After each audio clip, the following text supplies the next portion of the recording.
सोचिए कि छुट्टी का दिन हो, लोग अपने परिवार के साथ घरों में बैठे हों, बच्चे खेल रहे हों, टीवी पर फीफा वर्ल्ड कप का मैच चल रहा हो और तभी अचानक धरती कांपने लगे।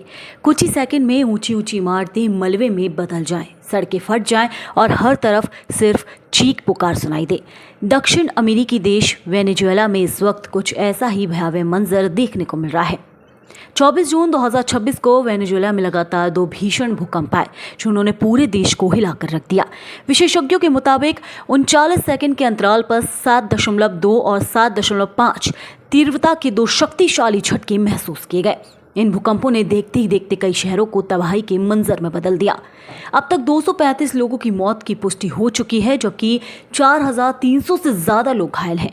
लेकिन सबसे ज्यादा चिंता की बात यह है कि 39,000 से ज्यादा लोग अब भी लापता बताए जा रहे हैं। स्थानीय मीडिया रिपोर्ट्स के अनुसार कई इलाकों में मलबे के नीचे से लोगों की आवाजें सुनाई दे रही हैं। वहीं बचाव दल दिन रात राहत और रेस्क्यू ऑपरेशन में जुटे हुए हैं, लेकिन समय के साथ उम्मीदें भी कमजोर पड़ती जा रही हैं। इतिहास में भी दर्ज हो चुकी है तबाही। जी हां, वेनेजुएला में हाल ही में 24 जून 2026 को लगातार 2 भीषण भूकंप आए हैं। ये पिछले 126 साल बाद आया सबसे विनाशकारी भूकंप माना जा रहा है। इससे पहले साल 1900 में यहां इतना बड़ा भूकंप आया था, यानी 1 सदी से भी ज्यादा समय देश ने ऐसी तबाही देखी है। हालांकि वेनेजुएला का इतिहास भीषण भूकंपों से भरा रहा है। साल 1812 में आए विनाशकारी भूकंप में लगभग 26,000 लोगों की मौत हो गई थी। उस समय पूरा देश हिल गया था और कई शहर लगभग खत्म हो गए थे। अब 214 साल बाद एक बार फिर प्रकृति ने वेनेजुएला को उसी दर्दनाक दौर की याद दिला दी है। तबाही इतनी ज्यादा हुई कि क्या पूछे। दरअसल जिस दिन भूकंप आया उस दिन वेनेजुएला में राष्ट्रीय अवकाश था। देश 1881 के ऐतिहासिक काराबोबो युद्ध की वर्षगांठ मना रहा था। 1821 के ऐतिहासिक काराबोबो युद्ध की वर्षगांठ मना रहा था और उस दिन भूकंप आया। उस दिन वेनेजुएला में राष्ट्रीय अवकाश था। छुट्टी होने के कारण ज्यादातर लोग अपने घरों में मौजूद थे और बड़ी संख्या में लोग फीफा वर्ल्ड कप मैच देख रहे थे। भूकंप के झटके इतने तेज थे कि लोगों को बाहर निकलने का मौका तक नहीं मिला और हजारों लोग इमारतों के मलबे में फंस गए। अमेरिकी जियोलॉजिकल सर्वे यानी USGS का अनुमान और भी चिंता बढ़ाने वाला है। एजेंसी के मुताबिक इस आपदा में 10,000 से ज्यादा लोगों के मारे जाने की 44% संभावना है।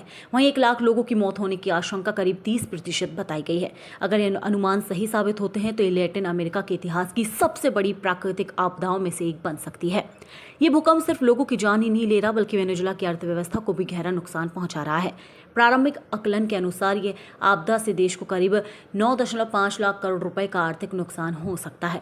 कई सड़कें, पुल, सरकारी इमारतें और रिहायशी इलाके पूरी तरह से तबाह हो चुके हैं। स्थिति की गंभीरता को देखते हुए कार्यवाहक राष्ट्रपति डेल्सी रोड्रिग्स ने पूरे देश में आपातकाल लागू कर दिया है। दुनिया भर के कई देशों ने मदद की पेशकश भी की है। भारत ने भी इस मुश्किल घड़ी में वेनेजुएला के साथ खड़े होने का भरोसा दिया है।